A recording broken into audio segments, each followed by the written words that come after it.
জামাত এবং শিবিরকে সাবধান করে কিছু কথা বলি। বর্তমান জালেম সরকার আপনাদের বিরুদ্ধে বড় একটা চাল খেলেছে, যেন আপনারা আন্দোলনে ঝাঁপিয়ে পড়েন। জামাত শিবিরকে নিষিদ্ধ করার এই একটাই উদ্দেশ্য, কারণ তারা তো বিগত দিনগুলোতে এই কাজগুলাই করছে।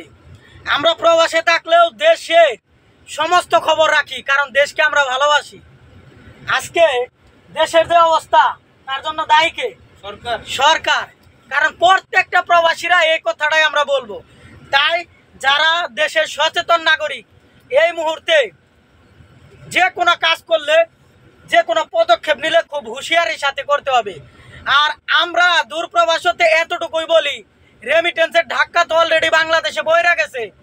জালেম আর অত্যাচার এগুলা চিরস্থায়ী থাকে না, কারণ ফেরাউন সে কম ক্ষমতাধর ছিল না। নমরুদ সে আল্লাহর সাথে যুদ্ধ করতে গেছে, টিকতে পারেনি। তাদের পায়ের ধুলার সমান বর্তমানের জালেম শাসকরা হতে পারেনি, তাহলে তারা কিভাবে টিকতে পারবে?